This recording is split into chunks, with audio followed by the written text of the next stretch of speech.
committed to fighting crime and getting rid of crime and criminality along the length and breadth of this state. We have demonstrated our resolve in many ways, more than one. On assumption of office, we launched our Security Trust Fund. The proceeds from donations that we got from those that supported us, we used in acquiring equipment for our law enforcement agencies. We acquired about 100 pickup trucks. We acquired about 200 motorcycles. We acquired equipment, a communication equipment, because hitherto, the only means of communication between the Commissioner of Police, the Director SSS, the area commanders, divisional police officers was by telephone, which of course is not reliable. We invested in all this. Our trust fund is chaired by someone in the sector who is very well respected. We appointed an executive secretary who also is experienced in managing such type of funds. And it was not only to provide this equipment, but to ensure that they are put to use properly, was to ensure that the right incentive for those that we rely on to fight crime for us is also in place, and also the maintenance of this equipment that we invested in. And I'm happy to say that we are very happy with the result. I want to use this opportunity to thank the Dangote Foundation for their support. During one of our launch of the fund, they promised us some vehicles. I'm sure you saw those vehicles there. They were delivered about maybe 2-3 weeks ago, all in efforts to combat crime.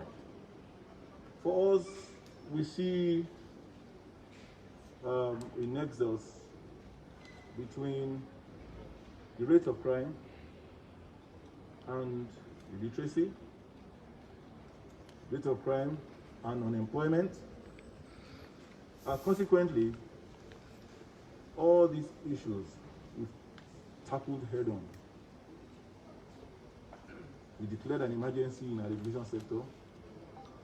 We are intervening from the basic education level. We created a job portal so that we can capture and enumerate all those who are either underemployed or unemployed in our state. We are participating in several schemes that allow for us to employ these people, amongst which is our Anchor Boras program and so many other schemes in our Greek sector, in our housing sector, and in our infrastructure sector.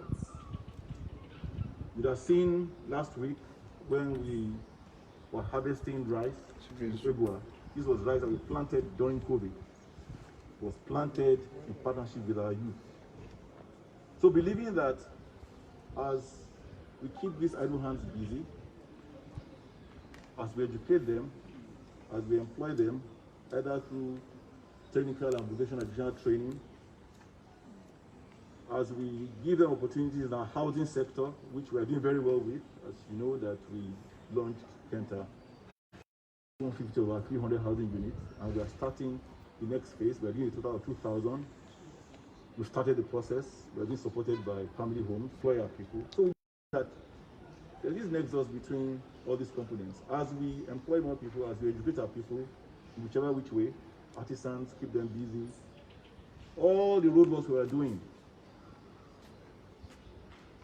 they are employing laborers and workers from the immediate corridor where those constructions are taking place. And that has accounted for the relative calm that we've seen in the state. During the pandemic, there was a test to our resolve where some people wanted to take advantage of the lockdown But I'm happy to say that our law enforcement agencies rose to the occasion and we were able to stamp that out. There was a time also in the past where we had a few kidnap situations as well.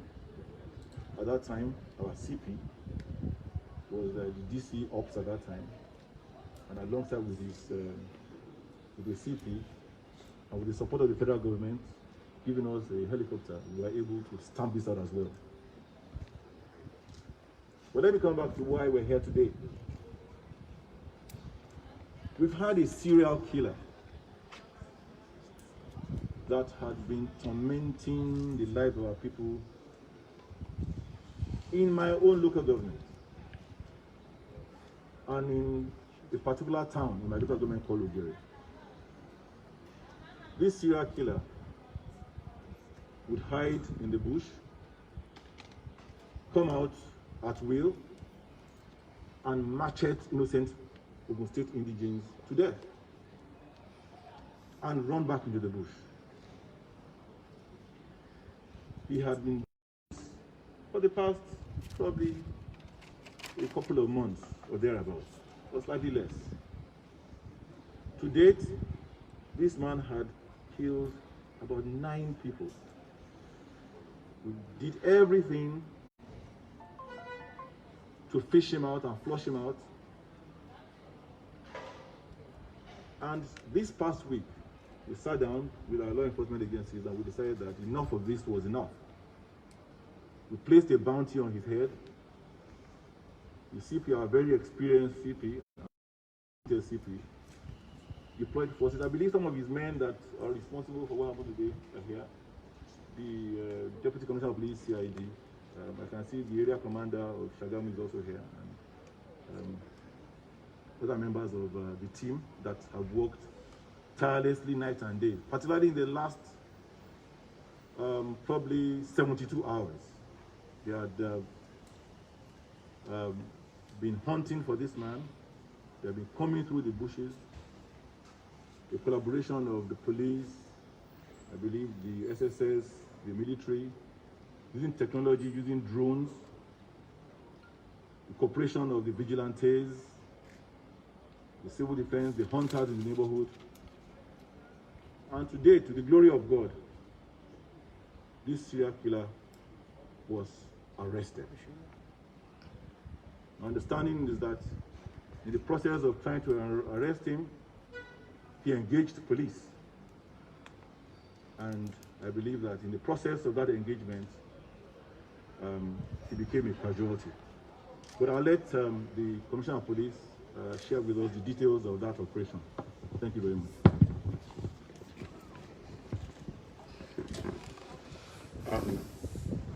Excellent stuff. Yes, the Excellency has actually provided short history of our encounter with this serial killer by name Samuel Dosman, alias Spartan, who till April and now engaged in senseless killing in and around Ogre and the Peru communities. Between that April and now, the statistics I have here shows that he has killed 7 persons. The first person he killed was on 28th April this year, and the last one is 21st August. And since 24th August, my men and I have been combing the bushes in and around Ogere and Ipero. We had the assistance of the hunters. Then when we discovered, because we almost caught him yesterday, it slipped through our hands, our fingers rather. So His Excellency called and said, I must make sure that I fish him out. Every morning he calls, the Excellency will call me and give me words of encouragement. I know you can do it, go ahead and make sure that you fish the bastard out. So I decided to engage a more sophisticated technical platform, the drone. So, and we were able to fish him out We engage him in a hideout in one of the bushes in Ogun. In short, it's like a settlement. I will advise that even if His Excellency has the opportunity, he should visit that again. Where we arrested him. Cleared a large portion of bush where he settles down. So tactical in his approach. Dug trenches in case maybe the security agents, because already aware security agents were on his heels, so that we have opportunity of hiding. So, but today, with the assistance of technology, we were able to pin him down, and we engaged him. He broke bottles. He still wanted to engage us, of course, at that particular point in time. Knowing fully well he's a dangerous fugitive suspect. We also replied and gave him what I call a fatal injury. So that has put paid to the bloodletting championed by him in and around Ogun and the Peru.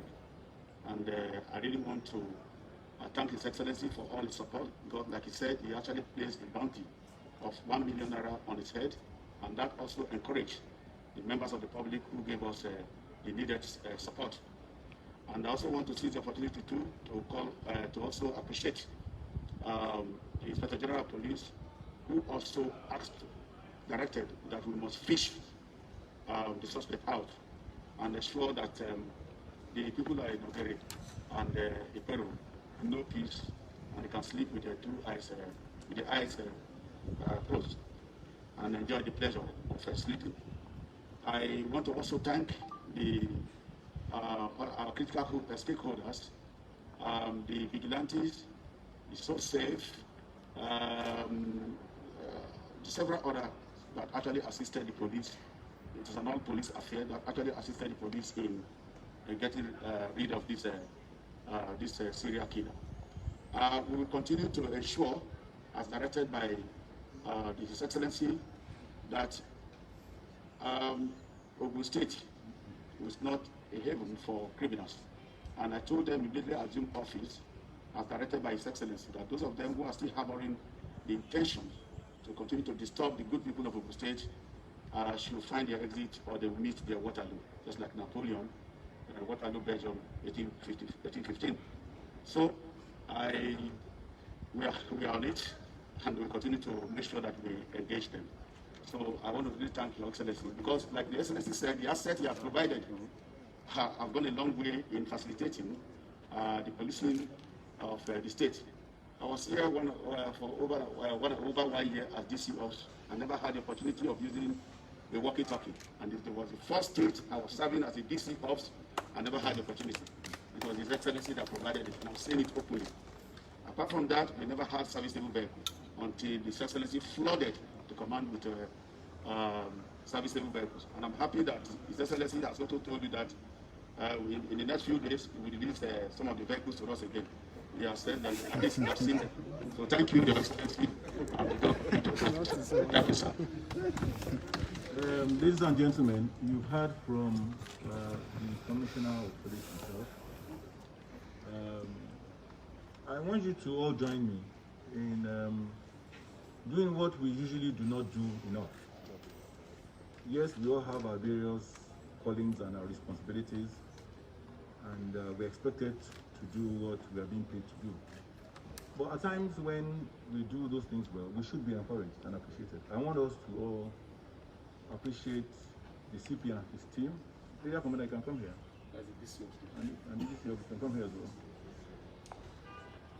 I think we should appreciate them by giving them a round of applause and thanking them for the good work.